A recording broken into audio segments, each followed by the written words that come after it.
Hello, Your Excellency. Why is this video being made? Because recently Bishop Dolan in his bulletin, Sunday bulletin, attacked the thesis which all of the priests of the seminary hold to, and which is held to also by the Roman Catholic Institute, of which there are 19 members now. And this comes at the end of many other attacks that have been going on in Cincinnati for quite a while now. A number of months ago, I heard him in a sermon refer to those priests who were observing in their states the lockdown measures that were being imposed on churches as girls.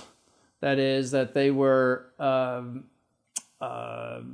they lacked courage. They were like girls, and he used that term from the pulpit, which I thought was awful, frankly, to attack clergy in front of the people in such a sarcastic and nasty way. Those clergy in those states, and I know two of them personally, had to do that as part of the law. They would have gotten into trouble if they had not. And one of them said to me, Bishop Dolan did not offer to any money for my lawyers or any money to bail me out of jail or various other things. That this was just simply a comment that was made. And then I heard, somebody told me recently that he said that those priests who do not speak out against the Great Reset and various other, the COVID issues that he's talking about a great deal now, that they lacked courage. They did not have courage. And then someone told me, and I think it's on good authority, that he characterized the thesis in this way, that the Novus Ordo is the octopus, and the thesis that we hold to is one of the tentacles of the octopus. And that is a very serious accusation, because it says that that myself and all of the clergy of the seminary and all of the Roman Catholic Institute adherents are people who are attached to the Novus Ordo and are really doing the work of the Novus Ordo. These are outlandish and very severe accusations, and I feel that I need to say something regarding these criticisms and this lashing out against other clergy. It's a source of irritation and surprise to me, because we have lived on peaceful terms for many years.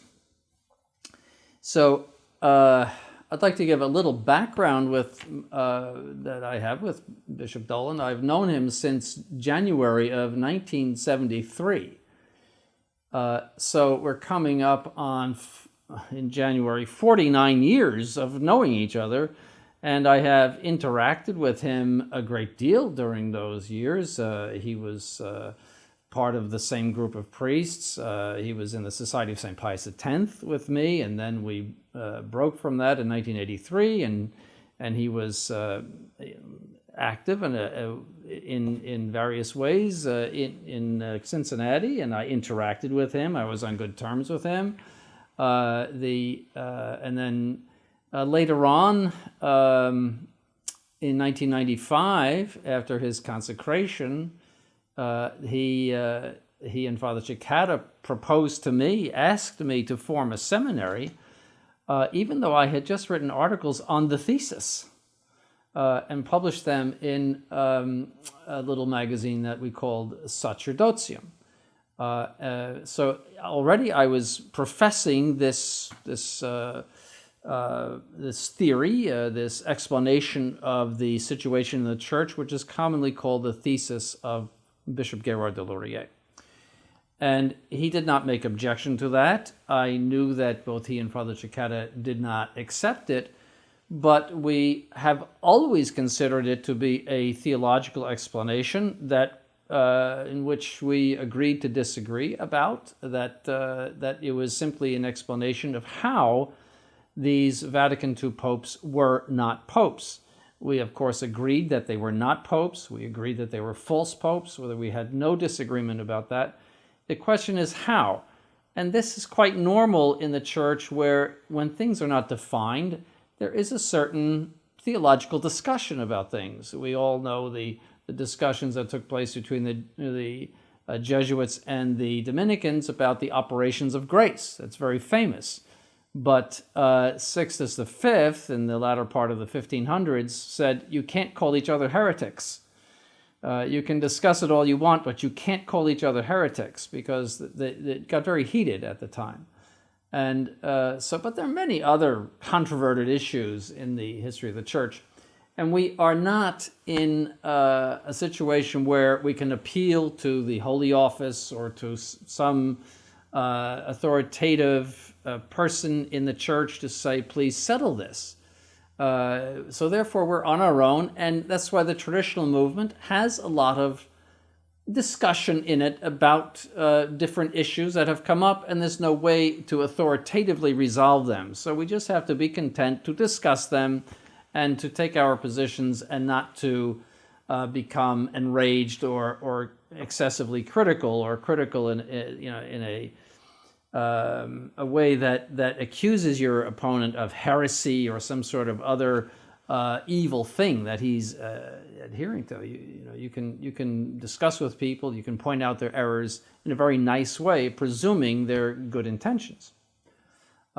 So the latest attack, and this is what motivated me to make this video, is what he said in his most recent Sunday bulletin. This would be for November 14th. He says in it, he says, Friday's St. Martin I suffered exile and a miserable death rather than accept the heresy of only one will in Christ. It sounds obscure to most, doubtless, but we must hold the whole Catholic faith without compromise. Now, listen to this. Even the best today want to make us believe that, bad though he be, Bergoglio is the validly elected Pope, and that the Novus Ordo One World Church is identical with the Catholic Church. That's a theological error and savors of heresy. All right, now the term savors of heresy is very serious. It is defined as a proposition which gives reason to fear that it contains a heresy. That's very serious. Heresy is a sin that is one of the worst that you could commit. It is worse than murder. It's worse than abortion, far worse. It is second only to hatred of God. It's very, very serious. It's worse than all of the sins of sensuality, the sins against nature, everything. It's worse. And to say that the seminary is holding something or the seminary faculty is holding an idea that savors of heresy is a very grave accusation, and I have to respond to that, and I'd like to do that today. So let me give you, first of all, let me correct what he says. The thesis of Gérard de Laurier does not say that Bergoglio is a validly elected pope. That's false. It's a false accusation. We say, the thesis says that he is validly elected and is therefore a pope-elect, but that he is not the pope. He is not a validly elected pope. Pope could never be said of him for as long as he is promulgating heresy. All right, so that's a very important thing. That is a very grave error in his Sunday bulletin. I want everyone to know that. We do not say that. Then he says that we say that the Novus Ordo One World Church is identical with the Catholic Church. We do not say that. That's false. That's a false accusation. We do not say that. What we're saying is that these heretics in the hierarchy are unfortunately in possession of the what we call the material side of the church, which is its organizational side. It is something like thugs who have stolen your car or hijackers who have hijacked a plane.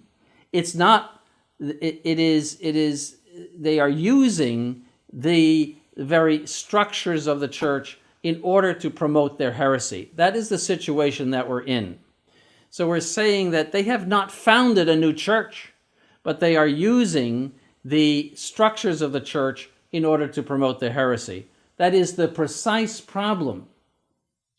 Because if they had said, we're founding the modernist Catholic Church, and they went and founded their own hierarchy and had their own church organizations, it would have fallen flat on its face, historically. We would never have heard of it. Because that's precisely what happened in 1871. The early modernists who were upset with the infallibility of the Pope that was defined in 1870, they went out and established something called the Old Catholic Church. And it fell flat on its face. There's hardly any adherence to it today. The thing was gone by the 1890s.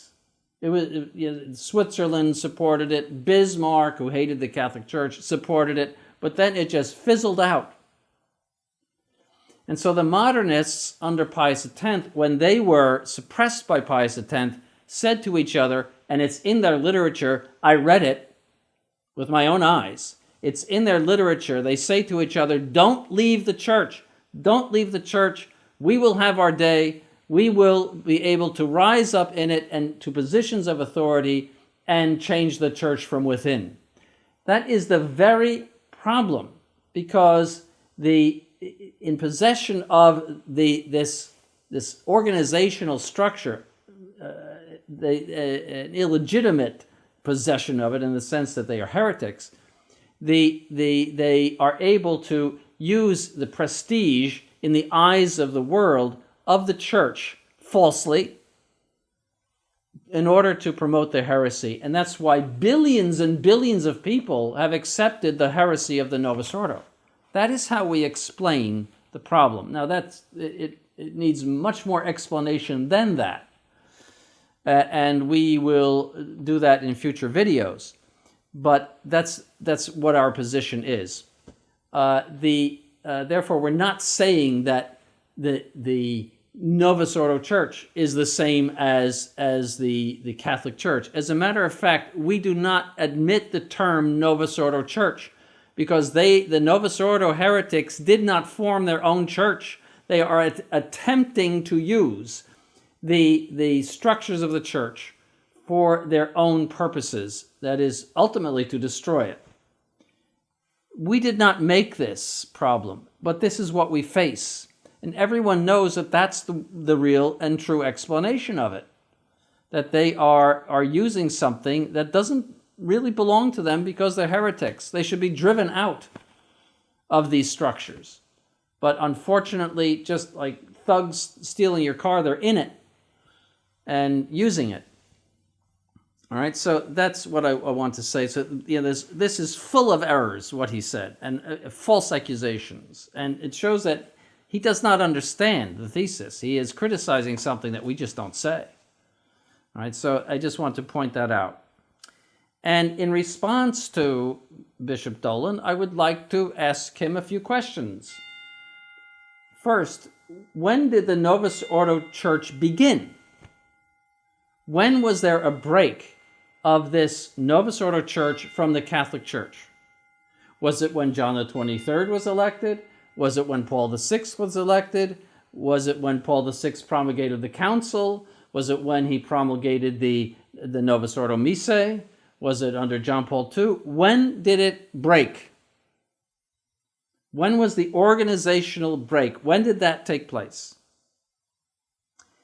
Number two, were you not part of the Novus Ordo Church, according to your theology? Were you not a Cistercian? I was. I was in a Novus Ordo seminary. I went to the Novus Ordo for years. I admit that. But were you not also part of it? Were you not ordained by a prelate who professed allegiance to Paul VI, referring to Archbishop Lefebvre? Were you not part of the Society of St. Pius X, which had as its stated purpose reconciliation with what you call the Novus Ordo Church? Were you not part of that? For years. And therefore, when did you make your public abjuration from this Novus Ordo Church? You say that it is a separate church from the Catholic Church. It is like the Lutheran Church, therefore, or the Episcopalian Church, which is legally separated as an organization from the Catholic Church. That's what you are accusing the Novus Ordites of being, a separate church. When did you make your abjuration from that?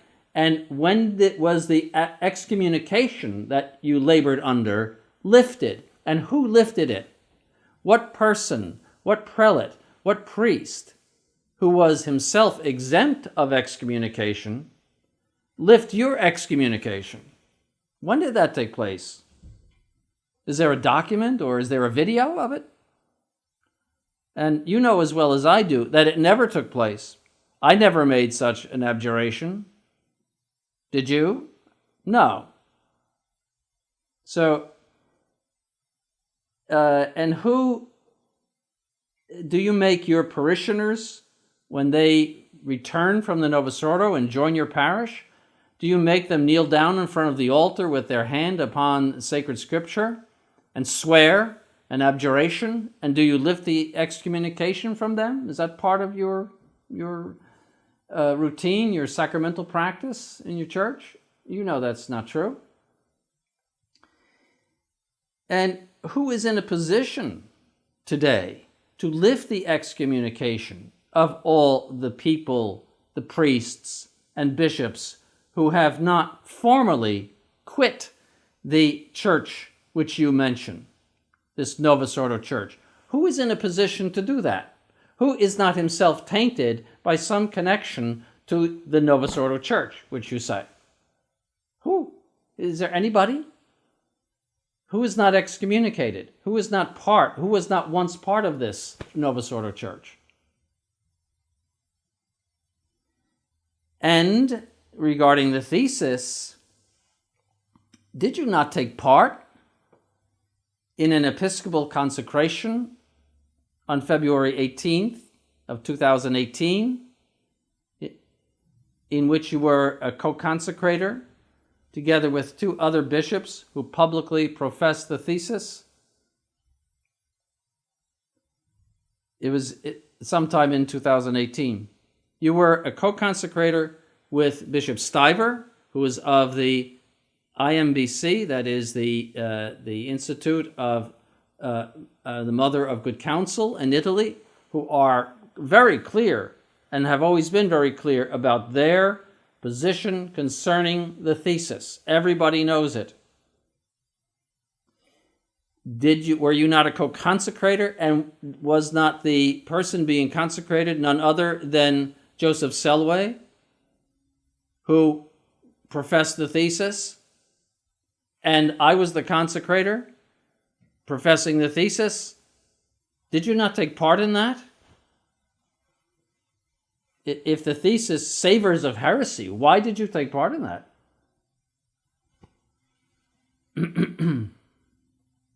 And did you not ordain certain priests who profess the thesis? Did you not ordain priests for the Institute of Our Mother of Good Counsel in Italy?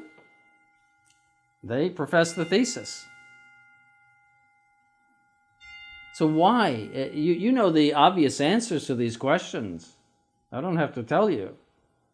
My point is that Bishop Dolan's actions contradict his words. That he doesn't really think that there is a Novus Ordo Church. Otherwise, he would do all of these abjurations that I'm talking about. The thesis is implicitly proved by the fact that no clergy, no traditional clergy that I know of, require returning Novus Ordo people to make an abjuration of their heresy and to have the excommunication lifted. something that would be required of a Lutheran or an Episcopalian if he belonged, obviously, and does, to a false church. I don't know of anyone.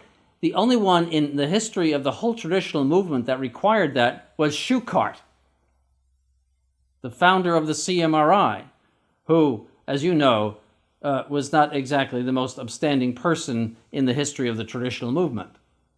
He required that, but nobody else ever required it, because they understand that implicitly that what the thesis is saying is true, that there is no foundation of a new church, but rather that the heretics are using the organizational aspect of the Catholic Church for their own purposes. That is the absolute quintessential problem. That's what we're dealing with. That is why there's so much confusion in the church.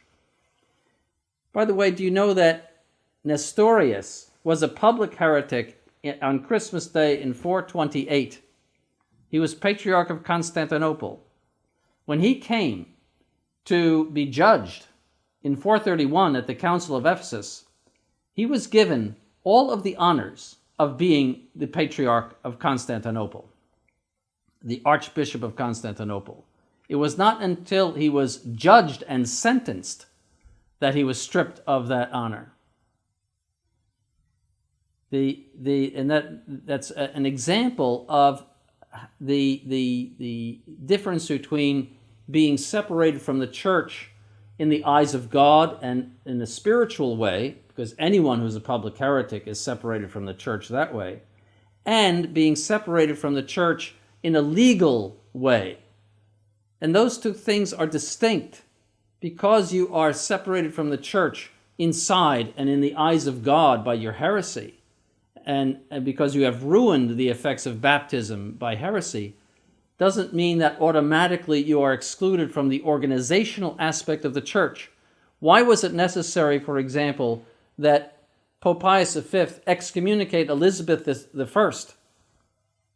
Because she was organizationally a Catholic. She was still considered a baptized Catholic. She had never been kicked out, and she needed to be kicked out. And he did that over the objections of many clergy, because it was a scandal that she could go on for so long supposedly being a Catholic and in a legal sense a Catholic, and at the same time repudiating the Catholic faith. But nonetheless, he did it because it had to be done. Those are examples of the thesis. And the same is true of if the Novus Ordo is a different church, as you say, a Novus Ordo church, if it is the same as the Lutheran church or the Episcopalian church, then you need to do those abjurations, but you can't do them because you're also excommunicated. So I would ask Bishop Dolan to quit making trouble, to stop lashing out at fellow priests. We had peace for 25 years since I opened the seminary. You came down here for retreats all the time. We were with Father Cicada. Father Cicada came down once a month. We were all at peace. And the lay people were so happy to see us at peace. And now you're making all kinds of trouble. And I don't understand why you're making trouble, and I wish you would stop. Thank you for listening. Thank you, Your Excellency.